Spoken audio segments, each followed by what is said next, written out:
Hey everyone, welcome to Cinema Safari. Today we have a big episode talking about Avatar, Fire and Ash. This is probably one of the most highly anticipated films of the year. For me personally, definitely my highest anticipated film of the year. Very excited for it. I love Avatar. So I'm excited to just jump right in, get right to it. So join us as we return to the world of Pandora with Avatar, Fire and Ash.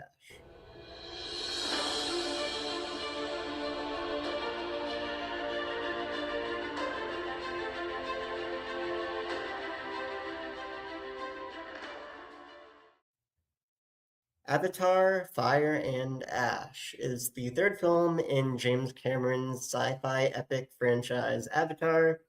It's a sequel to 2022's Avatar: The Way of Water, and James Cameron, of course, did return to direct, as he is with all films in the franchise.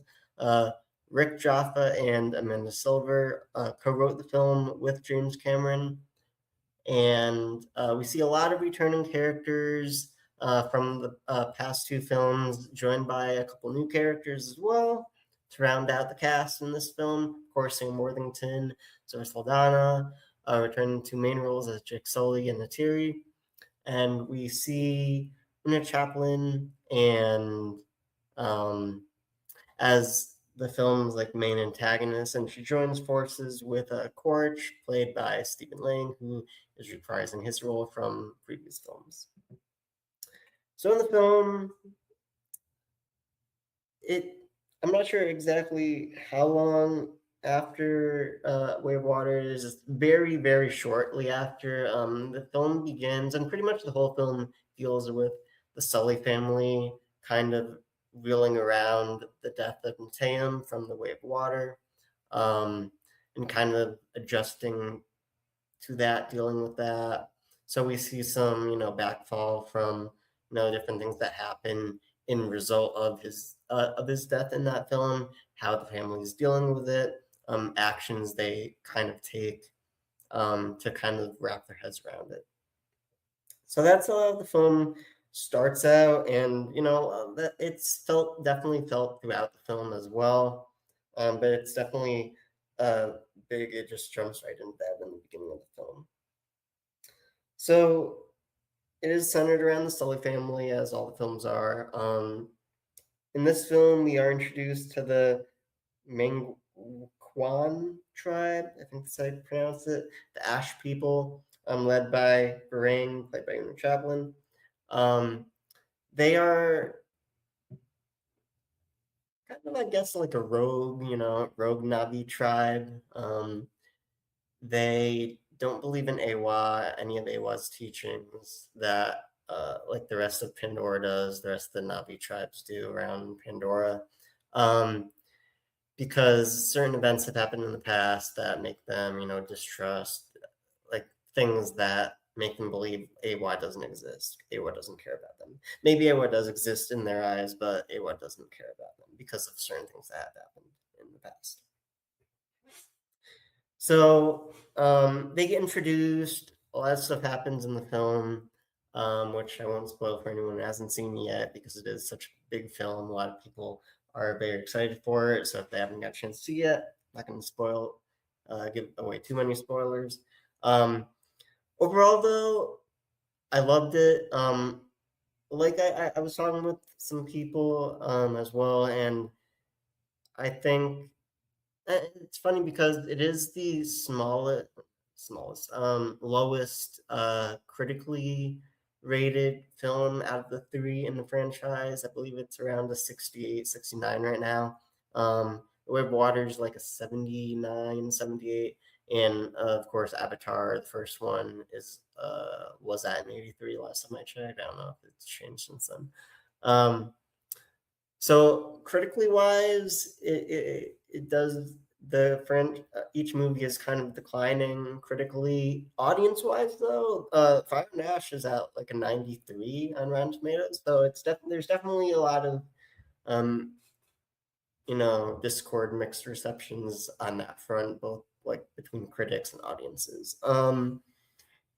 As a film overall, it's very similar to The Way of Water, where a lot of like story-wise, there's a lot of repetitiveness. Not like huge character development, so to speak, which was kind of part of like the negative reception on The Way of Water, which ran into this one. So with that, we didn't get too much like progress, so to speak, from the last film, like you might want in a sequel.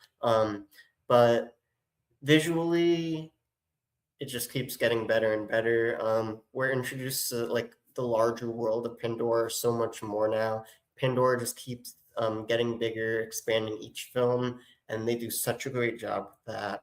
The different like climates, places in Pandora, on Pandora, um, like the water tribes on the ocean, the forest from the first film, meeting the Ash people where they live and everything like that. Just expanding it.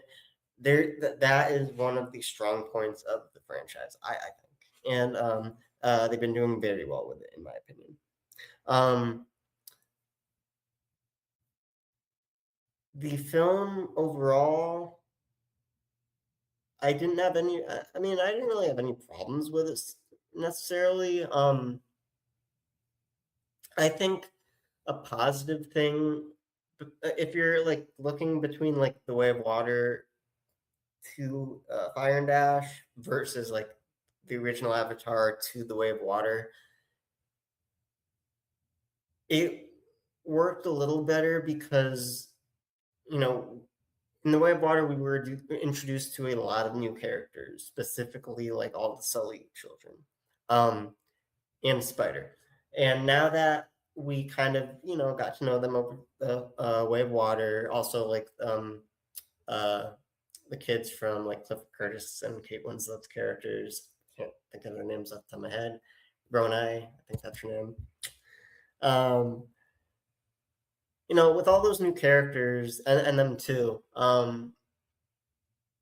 getting introduced in The Way of Water, so getting to like have them back so soon after that, it's only been like 3 years since The Way of Water was released compared to like over a decade from Avatar to The Way of Water. So getting to see that a little more development there. So there was some development, some choices that were kind of questionable in that sense, in Fire and Dash, but I think that definitely was a stronger point. Getting to see like more recent characters and getting to see them sooner rather than later definitely helped out in my eyes. As like an audience member watching the film, I thought it definitely was like a smoother transition for a lot of the characters. Overall, I think you know for what James Cameron is trying to do with the franchise, I think that he just each film it's getting bigger and bigger. Um, the ways that they're making these films are changing and evolving each film. Something new's added each film, which I think is great. And I'm excited to see what they continue to do with Avatar 4 and 5, which are scheduled for 2029, 2031. So we still have, a little ways to go before we get any more Avatar in that sense down the road. But for what I think his vision was for the franchise, they're definitely succeeding with that and definitely keep moving in the right direction in that sense. And I think they're doing a great job with that. So I thought the film was great. I definitely enjoyed it. It was long, like it was 3 hours, 17 minutes, I think is the theatrical runtime. So it is a long film. But it to me, honestly, like it didn't really. There were a couple parts that kind of dragged for me, but overall, like story wise, but overall, I thought it was pretty smooth. I didn't really have too many issues with it when I saw it. Seen it twice. No, I've only seen it. No, I've seen it twice. So so far. But honestly, like for being such a long film, it didn't really feel to me as long as it was overall. There were again some parts that kind of dragged a little, but like overall, for being such a long film, it really didn't feel like it was super long, is good when you're watching a film. There are some like 3 hour films out there, or even longer films that you watch, and you're they really feel like you're sitting there for like maybe 5 hours, even if it's only like 3 hours. But this film definitely, it kind of felt like you were still sitting there for 3 hours, but like it didn't feel like you were sitting there like longer than you had to, if that makes sense to people who are watching. um so I liked it. I'm excited to see where they continue to go, how they continue to grow the franchise moving forward. um I know James Cameron did say that he was gonna. They did. They already filmed a decent amount of Avatar 4. I don't remember how much exactly they filmed, because when with the kids now they're growing up, so there's parts of Avatar 4 and that they needed like certain them at a certain age. So they did film parts of Avatar 4 already. Um, I'm not sure how much, but I James Cameron did say shortly before Fire and Ash was released that he's gonna wait to see how it performs before he decides if he's gonna finish filming 4 and eventually make 5. Because originally, I believe around this time last year, he said that he was just going to hold off on filming the remainder of 4 until Fire and Dash was released. So now he's saying that, you know, he's going to kind of wait a little to see if Fire and Dash succeeds really well at the box office, has a good run before he decides if he's going to, ultimately finish making 4 and make 5. Um, which, good for him. I mean, these are very, very big movies to make. Very, a lot goes into them. Obviously, I've never made a movie this big, so but like, and I can understand how much goes into it. Um, so he's kind of just, after all these years, kind of just, it's a training process, and he's getting older, he said. So he's kind of over Avatar in some ways. But hopefully, Fire and Ash is having a pretty good, solid opening weekend. I think it is domestically. It didn't perform as well as The Way of Water. I believe Fire and Ash is was at like around 88-90 million domestically for its opening weekend, compared to Way of Water, which was around 135, 140 domestically.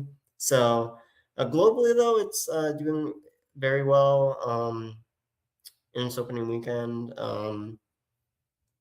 So I think, I don't know like how well it would need to do. Like I don't know if it would need to cross 2 billion for James Cameron to be like, yeah, it's a success. We're gonna make 4 and we're gonna finish 4, make 5, um, or what's gonna happen. Because also the budget is around 400 million plus, so it is one of the, if not the most expensive film ever made. Um, so factoring in all those costs, it might need to make 2 billion like The Way of Water did, just to like break even. Um, so we'll see what happens. Hopefully, it does well enough where they continue to make the films down the road. Um, I think James Cameron also said that he would, like, if he did decide to like leave and not continue making films after this one. Um, I think in one interview I saw somewhere he said that he wouldn't want to like put it on another director, because they are such like big and hard, long process films to make. Um, so we'll just have to wait and see. So, but I hope it does do successful enough where they do continuing films. I do want to see where the franchise keeps going. I know for five, back when John Lando was still with us before he passed away earlier this year, um, he said that Avatar 5, they were going to bring Neytiri to Earth at least for part of the film, which just hearing that sounds amazing. So that's something I definitely would want to see. Um, Also because we haven't really seen, we saw like glimpse of Earth in the very first film, very, very, very briefly. So like, but Earth is apparently dying. That's kind of why they're back now. Um, so, or the RDA is back.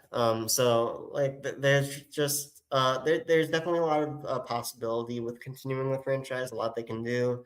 I know that after the Way of Water was released, a lot of the cast members were saying, or after John Lando passed away, which for those who don't know, was one of the major producers on the Avatar films. He worked very closely with James Cameron on other films too, I believe. A lot with James Cameron. I think he also did Titanic and maybe a couple other James Cameron films as well. I would have to go back read his filmography. I'm not too sure. But like after he passed, a lot of like the cast, posted tributes to him, and he was the heart of the kind of like they were calling him the heart of the franchise. So I think without him, um, put a lot of weight on James Cameron because I feel like he leaned heavily on John, so that might also be adding into it. But hopefully, it does continue.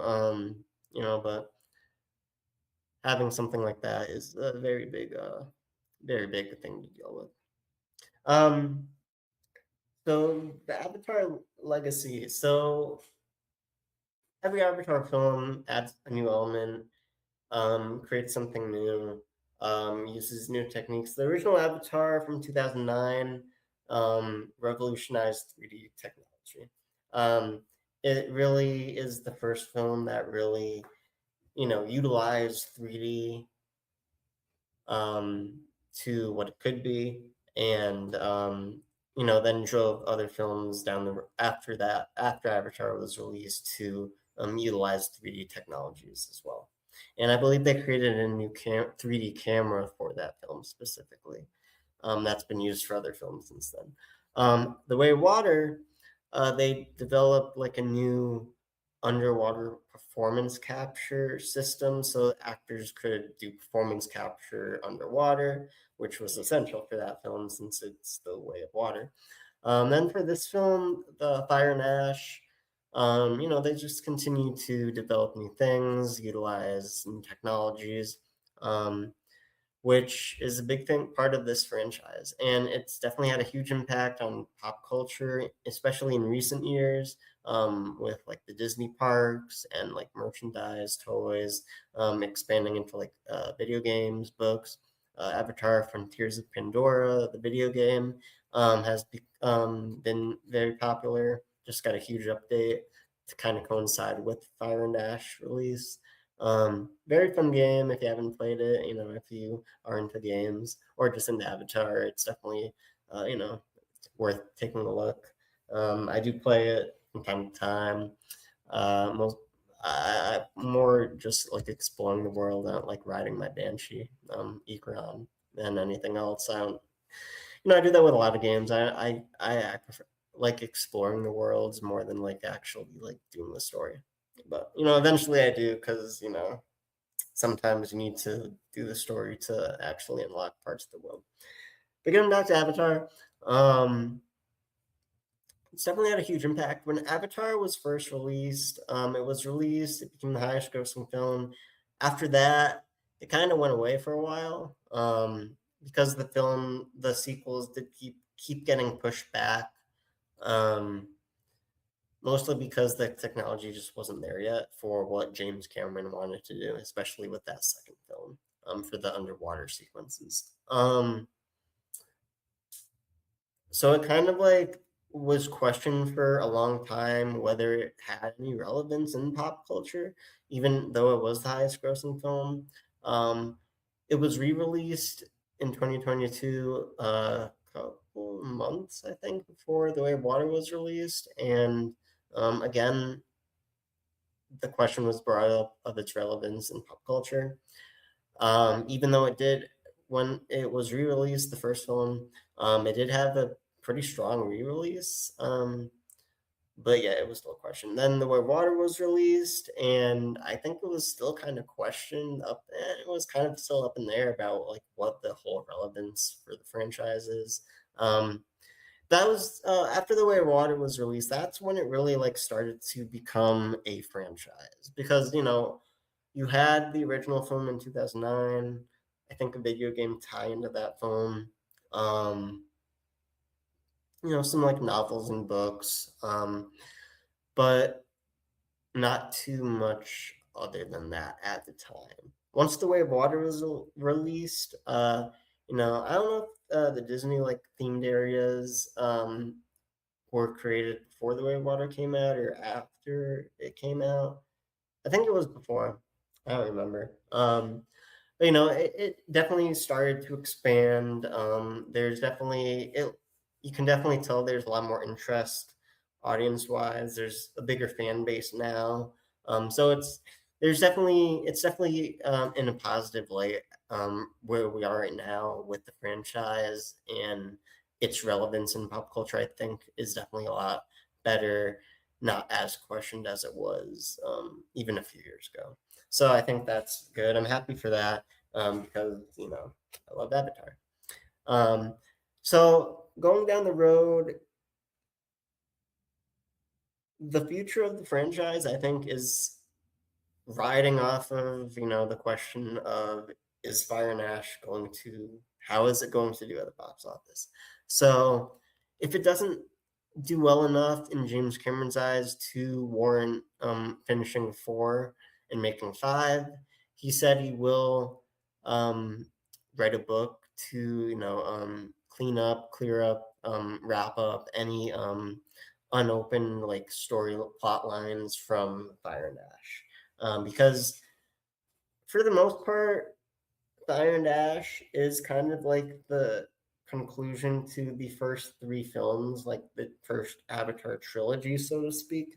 Um, but there are a couple like small things and maybe a big thing ish that is kind of left unanswered. So um, if you know we don't get any future films, he is going to write a book, he said, to kind of conclude everything.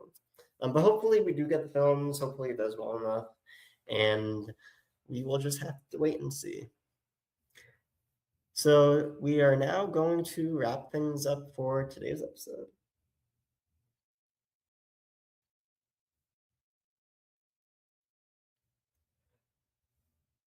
Avatar, Fire and Ash, um, probably the most highly anticipated movie of the year, at least one of them, if not the most. It just seeing this film the franchise just keeps growing and growing, both like world building, the use of visuals, technology that the filmmakers use, just keeps expanding. They keep pushing the boundaries of what they're able to do as filmmakers. Each film, which is great to see. So, you know, personally, I would this is what you want to see more filmmakers do, I think, even if they don't necessarily, just kind of like push the boundaries of what is capable of film. And that's something James Cameron is probably one of the few that, actually does that. Let's say he's the only one. There's definitely others out there. But, he is, I think, the biggest one right now, at least. Yeah, but he's doing a great job. Very great filmmaker. Cast is great, great performances. Again, not huge like character building from the last film. Story wasn't like it was still pretty repetitive for the most part. But It definitely I thought, like, a lot of people I talked to also, it was definitely an improvement over The Way of Water overall. Definitely had a lot of strong, strong moments in the film, and hopefully it does have a good run, and we do get more films in the future. So I'd like to hear your thoughts on this, what you thought of Fire and Ash, if you've seen it already, where it ranks for you within the 3 films, your thoughts, your opinions on it, stuff you liked in it, stuff you didn't like maybe. Um, like, subscribe to the channel, and follow us on social media, Instagram, X. Thank you for watching, and I will see you all next time.